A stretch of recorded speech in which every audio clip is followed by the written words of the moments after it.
Bom, agora a gente vai falar como você encontra o Product Market Fit do seu produto ou do seu serviço. A gente falou bastante sobre você esclarecer o problema do seu cliente. Mas como você faz isso? Aqui a ideia, o objetivo é você validar o problema.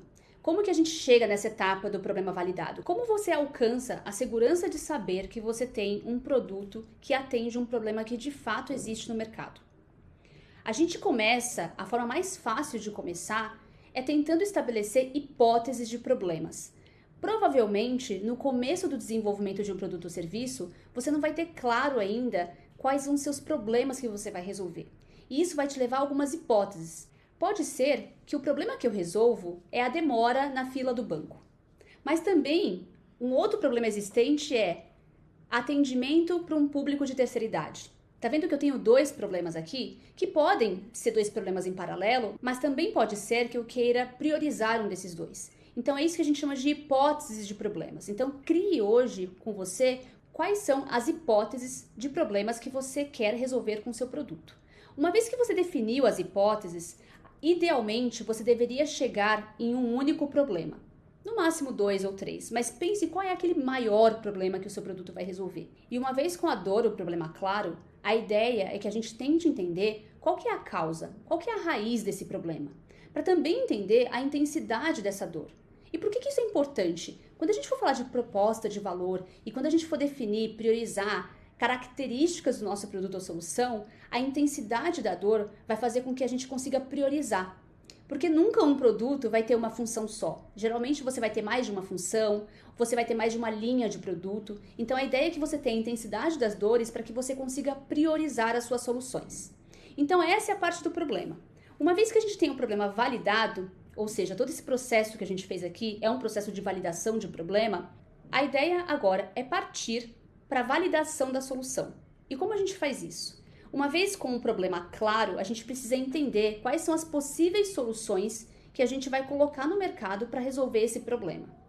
E como a gente valida as soluções? Hoje tem diversas formas de fazer isso. Você pode fazer entrevistas com seus potenciais clientes, você pode simplesmente observar o comportamento do cliente, observar o mercado. E para isso tem uma forma simples e muito eficaz da gente tentar validar a solução. A gente está falando de 3 pilares. O primeiro deles é o que a gente chama de desejável. A sua solução, produto, serviço, seria algo desejável no mercado? As pessoas vão desejar ter o seu produto ou serviço? Então esse é um pilar. O segundo pilar é, esse produto ou solução, ele é viável? O que significa isso? Você acha que as pessoas vão pagar por ele? Lembrando que quando a gente fala de pagar, a gente está falando do bolso de um cliente que é o mesmo bolso. Você está concorrendo não só com seus concorrentes diretos, mas sim com os indiretos. Então você precisa pensar se a pessoa colocaria a mão no bolso para pagar pelo seu produto ou serviço. E o terceiro é o que a gente chama de realizável. Então a gente entendeu se é um produto desejável, se é um produto viável, as pessoas pagariam por ele, mas tem um muito importante aí. Esse produto ele é realizável? É factível da gente fazer isso? Imagina produtos de tecnologia. Muitas vezes um produto ele pode ser desejável, as pessoas até pagariam por ele, mas muitas vezes pode acontecer da gente nem ter tecnologia para criar esse produto ou serviço. Por isso, é muito importante que o seu produto ou serviço ele atenda esses 3 pilares. Ele seja desejável, viável e realizável. Bom, e agora que a gente já falou de problema e de solução, finalmente vamos aterrissar na proposta de valor. E para isso, a gente vai usar uma ferramenta muito legal que é o Canvas de proposta de valor. Que nada mais é, para quem conhece o tradicional Canvas de modelo de negócio, se a gente der um zoom em 2 blocos desse Canvas, a gente vai chegar no bloco de segmento de clientes e no bloco de proposta de valor. Quando a gente une esses 2 blocos do Canvas de modelo de negócio, a gente dá origem ao Canvas de proposta de valor. Se a gente for dar um zoom nisso, a gente vai perceber que do lado direito é o que a gente chama de perfil de cliente. Ali a gente vai mapear quais são as tarefas que esse cliente desempenha para atingir um objetivo pessoal, profissional, que seja. Quais são as dores que esse cliente encontra no caminho, no decorrer dessas tarefas. E quais são os ganhos que esse cliente talvez se beneficiasse se ele tivesse isso como ganho extra nesse produto ou no serviço. Tá? Então, desse lado, a gente só falou do cliente. Preste atenção para que você se concentre apenas e unicamente no cliente do lado direito. Tenta não pensar no seu produto nesse momento. Nesse momento é o momento que você vai se aprofundar no seu cliente, nas necessidades dele. E aí do lado esquerdo, a gente tem tudo que relaciona ao seu produto ou serviço. Então você vai notar que o lado esquerdo, ele complementa o lado direito. Enquanto o lado direito a gente está falando do cliente, o lado esquerdo a gente tem que combinar isso com o lado direito. Então a gente falou das tarefas do cliente, a gente vai ter do lado esquerdo tudo que é produto ou serviço, que é o que você entrega. Quando a gente fala do que, né? O que você entrega. E aí sim tem um analgésico. Analgésico, basicamente, ele vai resolver a dor do seu cliente. E por fim, quais são os criadores de ganho? Ou seja, o que vai proporcionar os benefícios para o cliente ali do lado direito? Eu gosto de começar pelo lado direito, justamente para a gente ter foco no cliente e só depois ter um foco na solução. Senão, a gente vai tentar inconscientemente encaixar as necessidades do cliente na nossa solução que já está pronta, e não ao contrário. Por isso que é importante começar pelo lado direito e depois pelo esquerdo. E para exemplificar, a gente vai falar hoje passo a passo do case de proposta de valor do Uber. Lembrando que o Uber ele é uma plataforma multilateral. O que significa isso? Ele tem dois grandes segmentos de clientes. Tem o segmento B2B, que são os motoristas, e tem o segmento B2C, que é o cliente final, ou seja, os passageiros e passageiras. Neste caso, o Uber precisa de dois canvas de proposta de valor. Hoje, a gente vai se concentrar só no B2C, ou seja, na proposta de valor para os passageiros. Aqui nesse canvas do Uber, a gente tem do lado direito tudo que remete ao passageiro ou passageira e do lado esquerdo quais são os produtos e serviços, e analgésicos que o Uber proporciona para resolver esse problema do passageiro do lado direito. Como eu falei para vocês, eu gosto de começar pelo lado direito, vamos focar no cliente antes. Do lado direito, a gente tem tudo que se remete ao dia a dia desse passageiro. Então, a gente vai desmembrar esses três pilares que a gente tem aqui do lado direito. O primeiro bloco que a gente vai se aprofundar são as tarefas do cliente, ou seja, as tarefas desse passageiro. O que ele tem que fazer quando ele tem que solicitar um transporte particular? A primeira tarefa desse cliente é contratar um bom prestador de táxi. Vamos supor que a gente está falando de um serviço que ainda não existe. Vamos supor que todos nós aqui estamos criando uma proposta de valor, criando o Uber do zero. Então, a tarefa desses clientes, desses passageiros, antes da existência do Uber, era justamente buscar um prestador de serviço de táxi. Depois disso, ele precisaria controlar o custo da corrida, que é uma outra tarefa que esse passageiro teria. Além disso, esperar o táxi e, detalhe, por um tempo indeterminado. Naquela época, a gente costumava esperar táxis por horas, às vezes até agendar com um dia de antecedência. E por fim, a última tarefa seria pagar a corrida, que também, dependendo do serviço, era uma dor fazer esse pagamento, mas a gente está falando aqui das tarefas. Bom, o segundo bloco é onde a gente aborda as dores desse passageiro. A gente está falando aqui de baixa disponibilidade de carros, a gente está falando de motoristas ruins, era muito difícil você se segurar se você seria atendido por um motorista bom. Necessidade de reservar com antecedência, ou seja, era praticamente impossível de você conseguir reservar um táxi ou qualquer transporte particular com pouco tempo de antecedência. E por fim, tem o problema com o pagamento. Nem todo mundo andava com dinheiro na época e isso era um grande tormento, era uma grande dor para os passageiros na época, que a gente não tinha o Uber ainda. Depois a gente tem o terceiro bloco. O terceiro bloco é o que a gente chama de ganhos, que é basicamente um conjunto de benefícios que esse cliente vai receber, que gostaria de receber durante todo esse processo de você pedir um táxi, pagar, controlar a corrida. E quando a gente está falando de ganhos, eu estou falando de rastrear o carro, eu estou falando de pedido e cancelamento de forma super rápida, e além disso, o pagamento rápido, que era uma outra dor, um outro problema que esse passageiro também tinha. E além de tudo, tem o motorista confiável, como que a gente se assegura que a gente vai ser atendido por um motorista confiável. Então, tudo isso é o que compõe o bloco aqui de ganhos. E agora a gente vai para o lado esquerdo do Canvas, que é onde a gente vai falar exatamente da solução do Uber e como que a gente vai curar essa dor do nosso passageiro ali do lado direito. Do lado esquerdo é onde a gente vai encontrar aqueles três blocos, sendo que o primeiro deles é o bloco que vai atender as tarefas, ou seja, quais são os produtos e serviços do Uber que atende às tarefas do cliente, do passageiro. É basicamente o que o Uber oferece, que é um aplicativo com diversos tipos de corrida que você pode solicitar. Você pode solicitar Uber Black, Uber X, Pode ter Uber Pet, Uber Bike e assim por diante. Tudo isso vai atender essas tarefas do cliente do lado direito. O segundo bloco nós chamamos de analgésicos. Como o próprio nome diz, ele vai ajudar a combater a dor do nosso cliente do lado direito. E no caso do Uber, a gente tem alguns analgésicos como a disponibilidade de carros 24/7 todos os dias do ano, uma avaliação do motorista para a gente assegurar que o motorista vai ser confiável, o tempo estimado de chegada e duração da viagem, que é para resolver aquele problema, aquela dor de você ter falta de controle da sua viagem.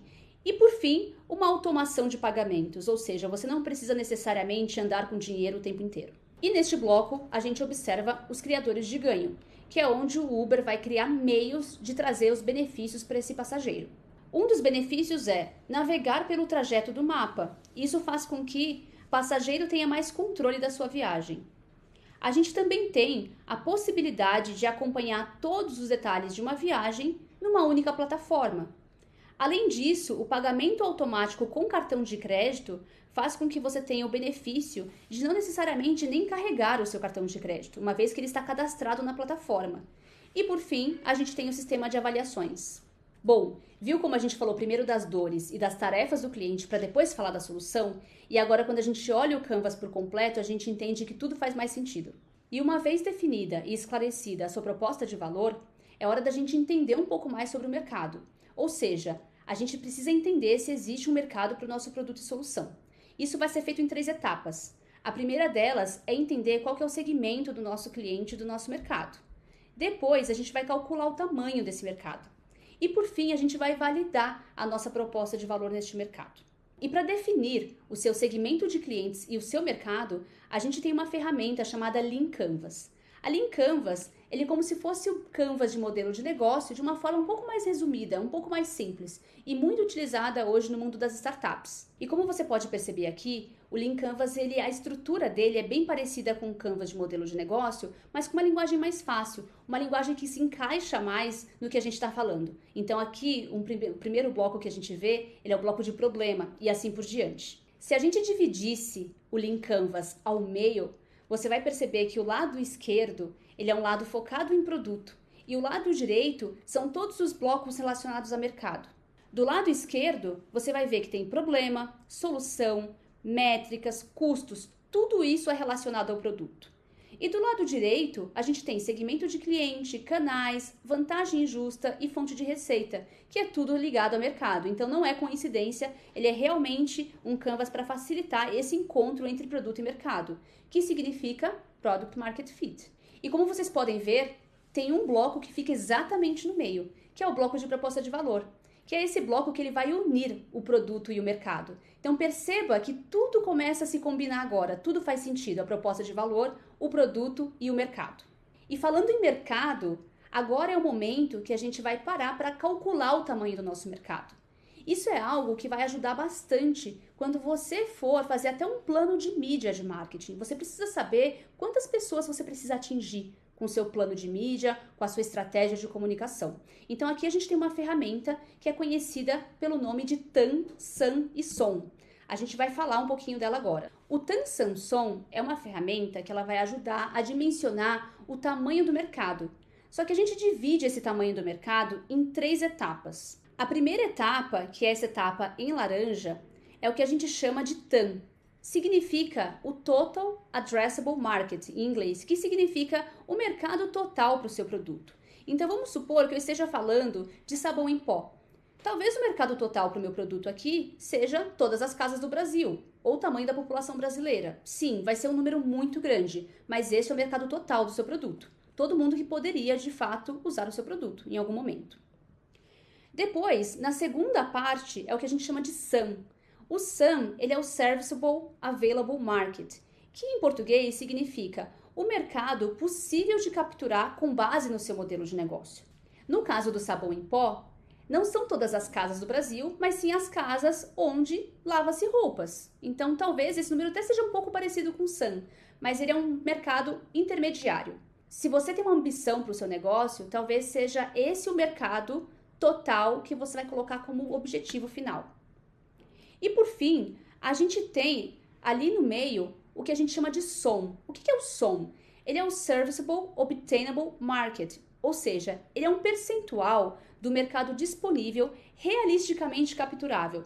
No caso do sabão em pó, se o seu sabão em pó for uma marca premium, talvez você vai conseguir fazer uma segmentação somente para um público A e B, de classe social A e B. Então, esse é um mercado mais realista no seu caso. Então, se você for começar a sua estratégia de marketing, comece por aqui. Ah, mas Keiko, talvez esse mercado seja muito pequeno, que é o que a gente chama de nicho muitas vezes. Legal, mas talvez o SAM, que é o seu mercado mais endereçável, talvez esse mercado seja onde você queira chegar no futuro.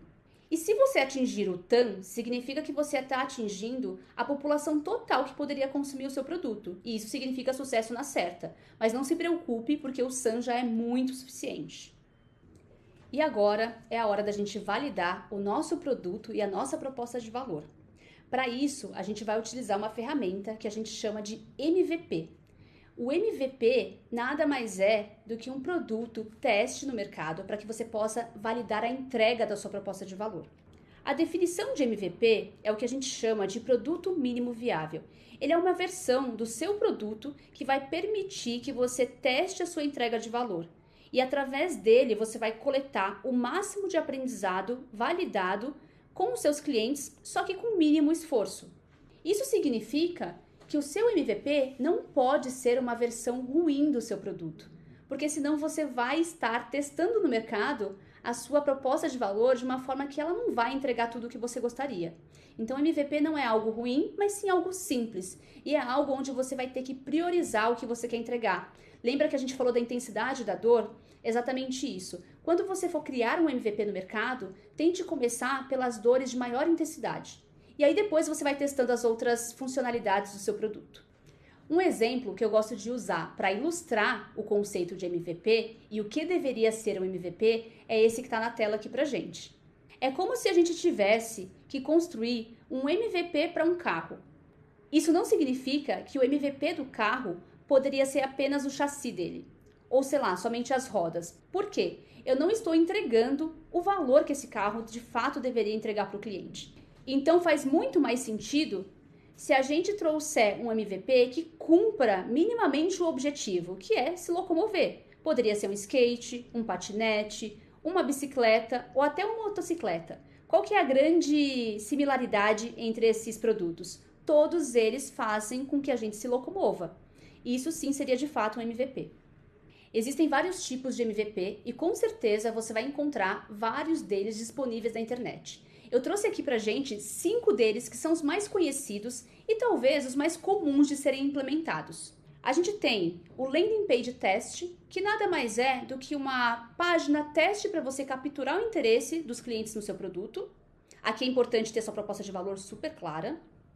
A gente tem o que a gente chama de Fake Door, que é uma funcionalidade que está disponível, mas ainda não está funcionando e é capaz de capturar o interesse do seu cliente. A gente tem o concierge, que é quando a sua funcionalidade ela não está 100% pronta, mas tem um ser humano ali por trás fazendo tudo, e você sabe disso. Quando a gente fala do Mágico de Oz, é muito parecido com o concierge, é muito fácil de confundir. Só que o Mágico de Oz, como o próprio nome fala, mágico, ele não aparece. Então você utiliza o serviço, o produto, só que não necessariamente você sabe que tem um ser humano ali por trás. E por fim a gente tem um vídeo, que talvez seja o mais simples, dependendo da captura, que é um vídeo de apresentação do seu produto ou serviço, contando principalmente a proposta de valor. E com isso você consegue capturar o interesse com base em visualizações desse vídeo. E uma vez que a gente já fez o MVP, colocou no mercado e testou isso, a gente vai precisar mensurar, para a gente entender se a gente realmente encontrou o Product Market Fit, para a gente entender se houve um interesse. Qual seria a melhor forma da gente mensurar isso? A gente tem 3 principais formas. Existem muitas outras além dessa, mas essas são as mais fáceis e hoje mais práticas para você. A primeira forma é pesquisa quantitativa. Você, baseado no MVP, vai fazer uma pesquisa quantitativa para entender quantas pessoas de fato se interessaram pelo seu produto. Além disso, a gente tem a pesquisa qualitativa, que ela é tão importante ou até mais importante do que a quantitativa, porque é o momento que você dá um espaço para o seu cliente mais aberto para que ele possa te contar o que ele achou da sua proposta de valor, o que ele achou do seu produto ou serviço, se isso de fato resolveu a dor dele. E a gente tem o que a gente chama de NPS. A sigla pode ser um pouco estranha para você, mas com certeza você já deve ter respondido uma pesquisa dessa. O NPS é o que a gente chama de Net Promoter Score, que nada mais é do que uma pontuação que vai de 0 a 10.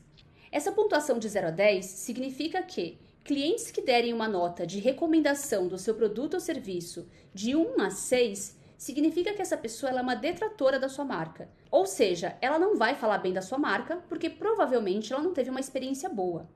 Entre 7 e 8 são as pessoas que a gente chama de neutras, que não necessariamente elas vão falar mal da sua marca, mas não vão ser defensoras da sua marca.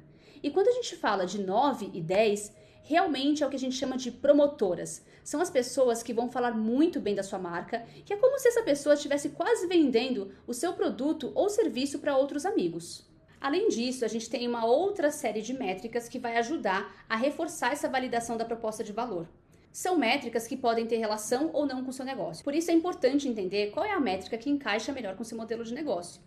A gente tem métricas como taxa de rejeição, tempo de uso, engajamento, ativação. Temos também coeficiente viral e o CLTV. É realmente uma sopa de letrinhas, mas eu consigo explicar aqui para vocês. A taxa de rejeição é quando você vai medir quantas pessoas abandonam o seu produto ou serviço. Isso funciona muito para produtos digitais. Então, quantas pessoas entraram no seu site e abandonaram depois de X tempo? Ou quantas pessoas abriram seu aplicativo e fecharam antes mesmo de concluir alguma ação? Então, isso é o que a gente chama de taxa de rejeição. Tempo de uso também vai depender do seu produto. Isso também é muito comum em produtos digitais. Quanto tempo essa pessoa engajou com seu site, aplicativo ou produto? Engajamento é o que a gente chama de frequência.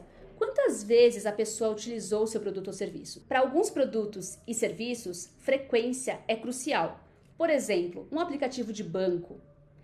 O banco provavelmente gostaria que você utilizasse o aplicativo muito mais vezes durante a semana. Então, para o caso de um aplicativo de banco, a frequência é muito importante. Por exemplo, para uma empresa que vende pasta de dente, creme dental, a frequência também com certeza é importante. E a gente também tem o que a gente chama de ativação, que são usuários, clientes ativos. Essa é uma métrica muito comum, porque de nada adianta você ter uma base enorme de clientes. Vamos supor, você tem 100 mil clientes na sua base. E quando você vai olhar os clientes que são de fato ativos e que de fato te entregam algum tipo de interação, a gente está falando de 5% da sua base. Então, de nada adianta ter uma base de 100 mil clientes e ter 5% ativos. Já o coeficiente viral é uma fórmula que vai te trazer um índice de viralidade do seu produto ou serviço, principalmente quem trabalha com conteúdo ou até publicidade mesmo, que você gostaria que isso fosse viral, que isso passasse de boca a boca. E por fim, a gente tem o CLTV. O que é essa sigla? É o Customer Lifetime Value.